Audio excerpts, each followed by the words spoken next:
Law 6 Court attention at all cost judgment. Everything is judged by its appearance. What is unseen counts for nothing. Never let yourself get lost in the crowd, then, or buried in oblivion. Stand out. Be conspicuous, at all cost. Make yourself a magnet of attention by appearing larger, more colorful, more mysterious than the bland and timid masses. Part 1. Surround your name with the sensational and scandalous. Draw attention to yourself by creating an unforgettable, even controversial image. Court scandal. Do anything to make yourself seem larger than life and shine more brightly than those around you. Make no distinction between kinds of attention. Notoriety of any sort will bring you power. Better to be slandered and attacked than ignored. Observance of the law. P. T. Barnum, America's premier 19th-century showman, started his career as an assistant to the owner of a circus, Aaron Turner. In 1836 the circus stopped in Annapolis, Maryland, for a series of performances. On the morning of opening day, Barnum took a stroll through town, wearing a new black suit.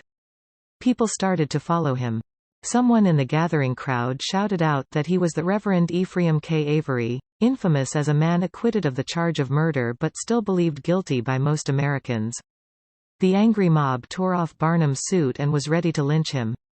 After desperate appeals, Barnum finally convinced them to follow him to the circus, where he could verify his identity. Once there, old Turner confirmed that this was all a practical joke. He himself had spread the rumor that Barnum was Avery. The crowd dispersed, but Barnum, who had nearly been killed, was not amused. He wanted to know what could have induced his boss to play such a trick. "My dear Mr. Barnum," Turner replied, "it was all for our good. Remember, all we need to ensure success is notoriety." And indeed everyone in town was talking about the joke, and the circus was packed that night, and every night it stayed in Annapolis. Barnum had learned a lesson he would never forget. Barnum's first big venture of his own was the American Museum, a collection of curiosities, located in New York. One day a beggar approached Barnum in the street. Instead of giving him money, Barnum decided to employ him. Taking him back to the museum, he gave the man 5 bricks and told him to make a slow circuit of several blocks. At certain points he was to lay down a brick on the sidewalk, always keeping 1 brick in hand. On the return journey he was to replace each brick on the street with the one he held. Meanwhile he was to remain serious of countenance and to answer no questions. Once back at the museum, he was to enter, walk around inside, then leave through the back door and make the same bricklaying circuit again. On the man's first walk through the streets, several hundred people watched his mysterious movements. By his 4th circuit, onlookers swarmed around him, debating what he was doing. Every time he entered the museum he was followed by people who bought tickets to keep watching him. Many of them were distracted by the museum's collections, and stayed inside. By the end of the first day, the brick man had drawn over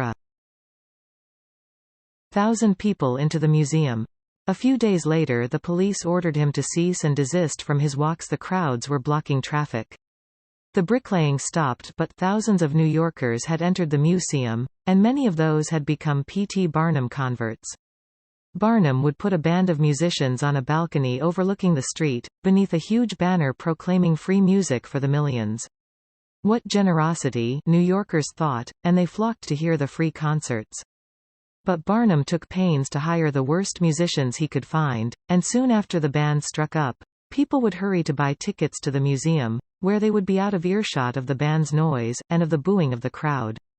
One of the first oddities Barnum toured around the country was Joyce Heth, a woman he claimed was 161 years old, and whom he advertised as a slave who had once been George Washington's nurse. After several months the crowds began to dwindle, so Barnum sent an anonymous letter to the papers, claiming that Heth was a clever fraud.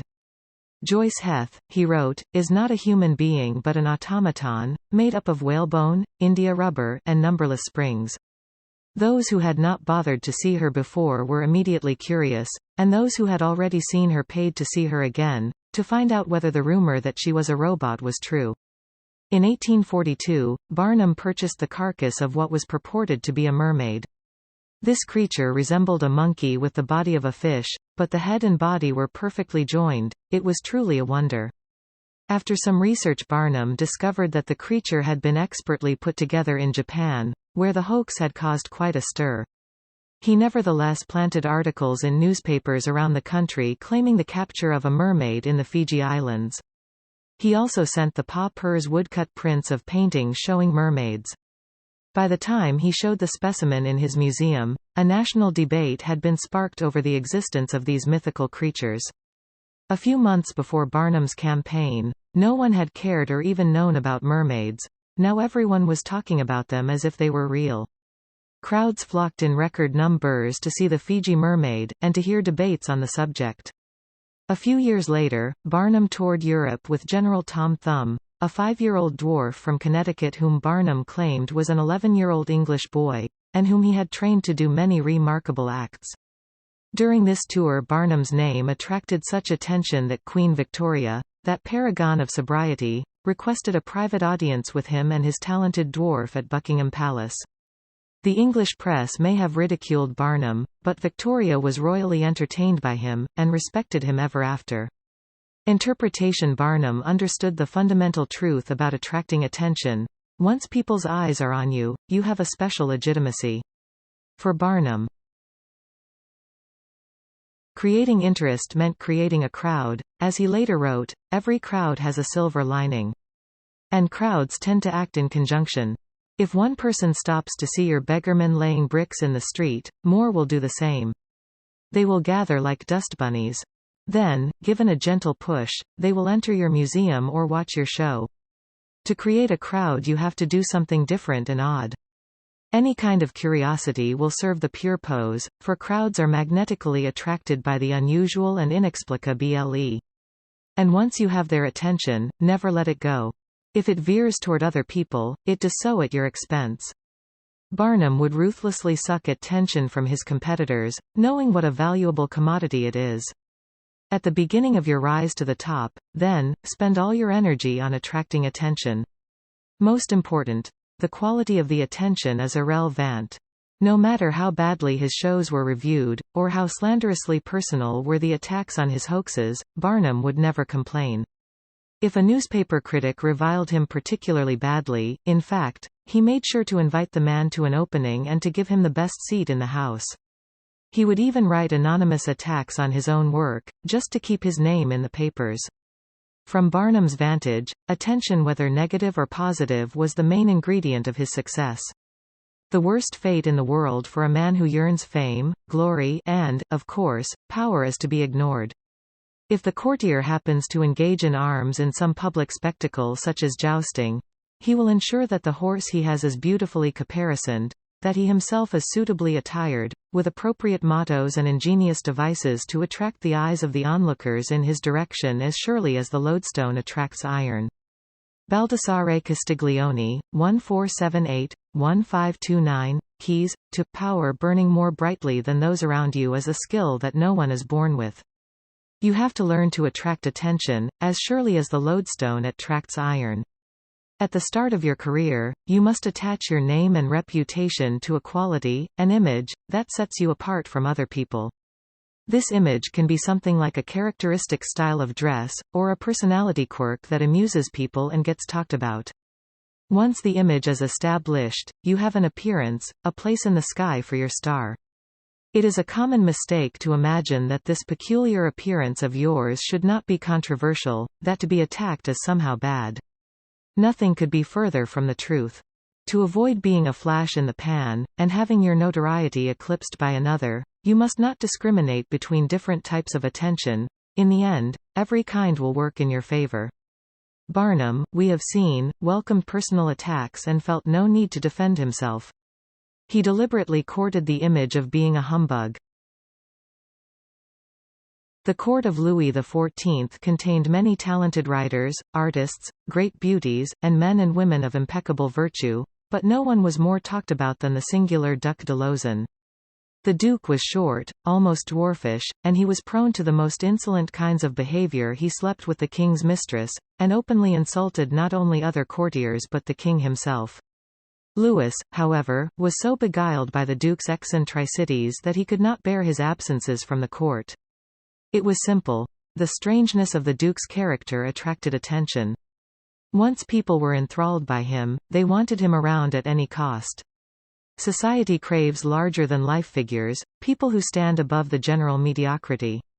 Never be afraid, then, of the qualities that set you apart and draw attention to you. Court controversy, even scandal. It is better to be attacked, even slandered, than ignored. All professions are ruled by this law, and all professionals must have a bit of the showman about them. The great scientist Thomas Edison knew that to raise money he had to remain in the public eye at any cost. Almost as important as the inventions themselves was how he presented them to the public and courted attention.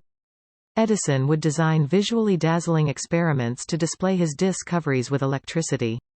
He would talk of future inventions that seemed fantastic at the time, robots, and machines that could photograph thought, and that he had no intention of wasting his energy on, but that made the public talk about him. He did everything he could to make sure that he received more attention than his great rival Nikola Tesla, who may actually have been more brilliant than he was but whose name was far less known. In 1915, it was rumored that Edison and Tesla would be joint recipients of that year's Nobel Prize in Physics. The prize was eventually given to a pair of English physicists. Only later was it discovered that the prize committee had actually approached Edison, but he had turned them down, refusing to share the prize with Tesla. By that time his fame was more secure than Tesla's, and he thought it better to refuse the honor than to allow his rival the attention that would have come even from sharing the prize.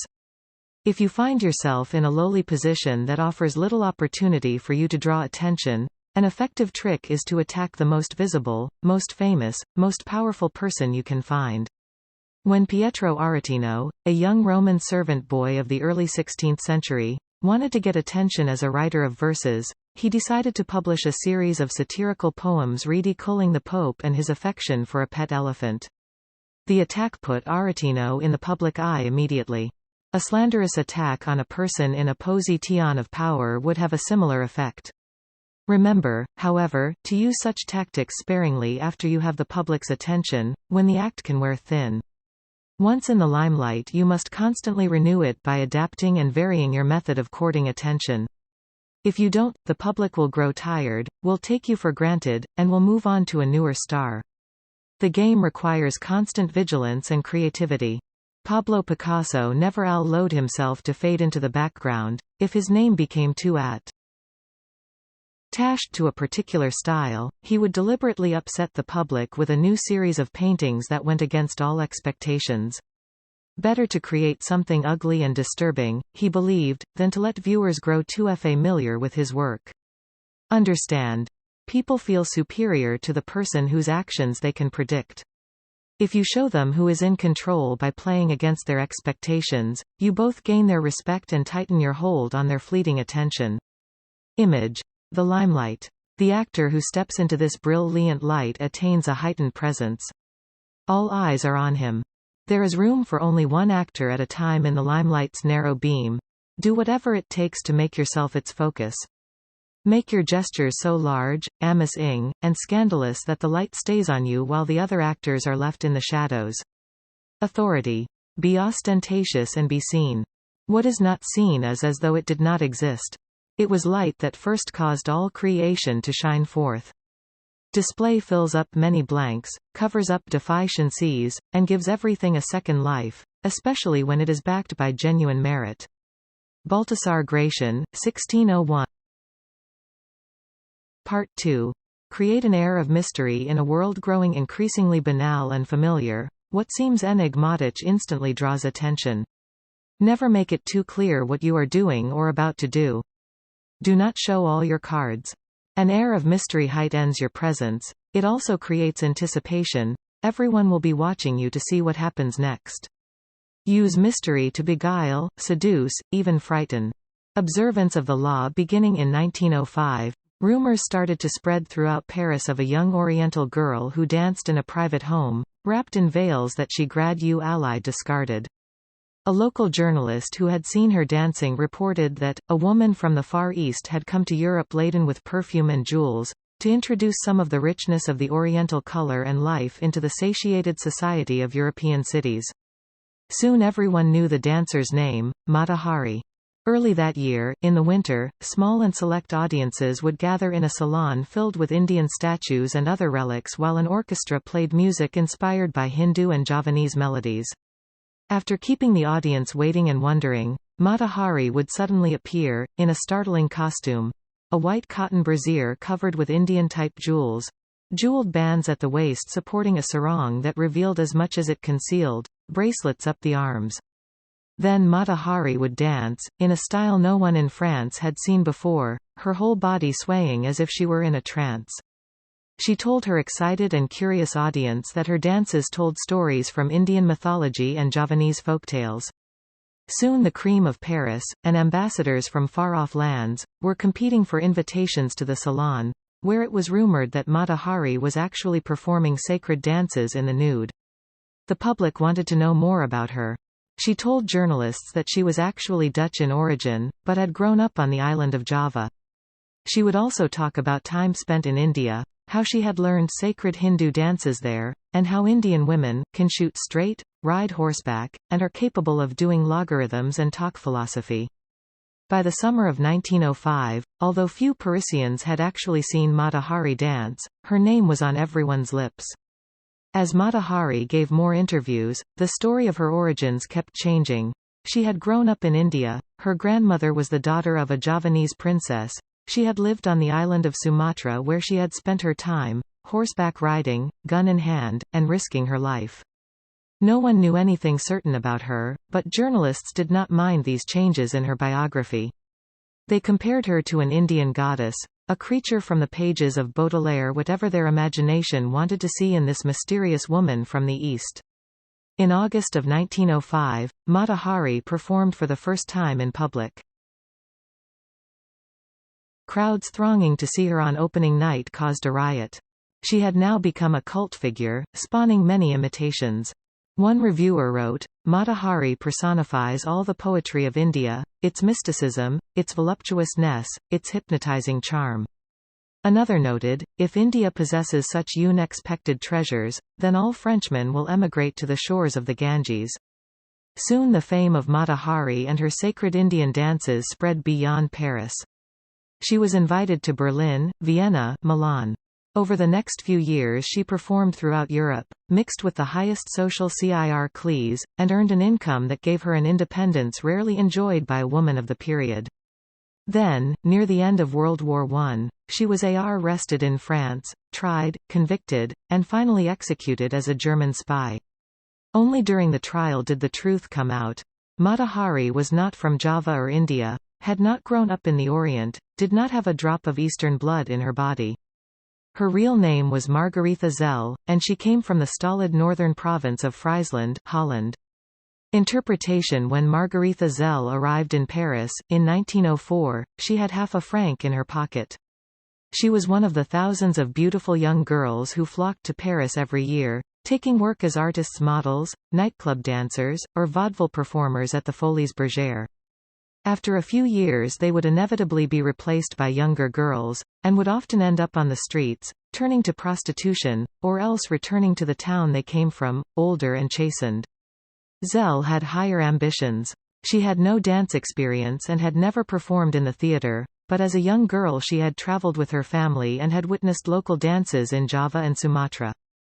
Zell clearly understood that what was important in her act was not the dance itself, or even her face or figure, but her ability to create an air of mystery about herself. The mystery she created lay not just in her dancing, or her costumes, or the stories she would tell, or her endless lies about her origins. It lay in an atmosphere enveloping everything she did. There was nothing you could say for sure about her. She was always changing, always surprising her audience with new costumes, new dances, new stories. This air of mystery left the public always wanting to know more, always wondering about her next move. Mata Hari was no more beautiful than many of the other young girls who came to Paris, and she was not a particularly good dancer. What separated her from the mass, what attracted and held the public's attention and made her famous and wealthy, was her mystery. People are enthralled by mystery. Because it invites constant interpretation, they never tire of it. The mysterious cannot be grasped. And what cannot be seized and consumed creates power. Lit. Giving the impression of the torches of a vast army heading up the mountain. When the flames burned down to the oxen's skin, they stampeded in all directions, bellowing like mad and setting fires all over the mountainside. The key to this device's success was not the torches, the fires, or the noises in themselves, however, but the fact that Hannibal had created a puzzle that captivated the sentries' attention and gradually terrified them. From the mountaintop there was no way to explain this bizarre sight. If the sentries could have explained it, they would have stayed at their posts. If you find yourself trapped, cornered, and on the defensive in some situation, try a simple experiment. Do something that cannot be easily explained or interpreted. Choose a simple action, but carry it out in a way that unsettles your opponent, a way with many possible interpretations, making your intentions obscure. Don't just be unpredictable, although this tactic too can be successful. See Law 17, like Hannibal, create a scene that cannot be read. There will seem to be no method to your madness, no rhyme or reason, no single explanation. If you do this right, you will inspire fear and trembling and the sentries will abandon their posts. Call it the feigned madness of Hamlet tactic, for Hamlet uses it to great effect in Shakespeare's play, frightening his stepfather Claudius through the mystery of his behavior. The mysterious makes your forces seem larger, your power more terrifying. Image. The dance of the veils envelop the dancer. What they reveal causes excitement. What they conceal heightens interest. The essence of mystery. Authority. If you do not declare yourself immediately, you arouse expectation. Mix a little mystery with everything, and the very mystery stirs up veneration. And when you explain, be not too explicit. In this manner you imitate the divine way when you cause men to wonder and watch. Baltasar Gracian, 1601–1658. Reversal. In the beginning of your rise to the top, you must attract attention at all cost, but as you rise higher you must constantly adapt. Never wear the public out with the same tactic. An air of mystery works wonders for those who need to develop an aura of power and get themselves noticed, but it must seem measured and under control. Mata Hari went too far with her fabrications. Although the accusation that she was a spy was false, at the time it was a reasonable presumption because all her lies made her seem suspicious and nefarious. Do not let your air of mystery be slowly transformed into a reputation for deceit. The mystery you create must seem a game, playful and unthreatening. Recognize when it goes too far, and pull back. There are times when the need for attention must be deferred, and when scandal and notoriety are the last things you want to create. The attention you attract must never offend or challenge the reputation of those above you, not, at any rate, if they are secure. You will seem not only paltry but desperate by comparison. There is an art to knowing when to draw notice and when to withdraw. Lola Montez was one of the great practitioners of the art of attracting attention. She managed to rise from a middle-class Irish background to being the lover of Franz Liszt and then the mistress and political advisor of King Ludwig of Bavaria. In her later years, though, she lost her sense of proportion. In London in 1850 there was to be a performance of Shakespeare's Macbeth featuring the greatest actor of the time, Charles John Keane. Everyone of consequence in English society was to be there. It was rumoured that even Queen Victoria and Prince Albert were to make a public appearance. The custom of the period demanded that everyone be seated before the Queen arrived. So the audience got there a little early, and when the Queen entered her royal box, they observed the convention of standing up and applauding her. The royal couple waited, then bowed. Everyone sat down and the lights were dimmed. Then, suddenly, all eyes turned to a box opposite Queen Victoria's. A woman appeared from the shadows, taking her seat later than the Queen. It was Lola Montez. She wore a diamond tiara on her dark hair and a long fur coat over her shoulders. People whispered in amazement as the ermine cloak was dropped to reveal a low-necked gown of crimson velvet. By turning their heads, the audience could see that the royal couple deliberately avoided looking at Lola's box. They followed Victoria's example, and for the rest of the evening Lola Montez was ignored. After that evening no one in fashionable society dared to be seen with her. All her magnetic powers were reversed. People would flee her sight. Her future in England was finished. Never appear overly greedy for attention, then, for it signals insecurity, and insecurity drives power away. Understand that there are times when it is not in your interest to be the center of attention. When in the presence of a king or queen, for instance, or the equivalent thereof, bow and retreat to the shadows, never compete.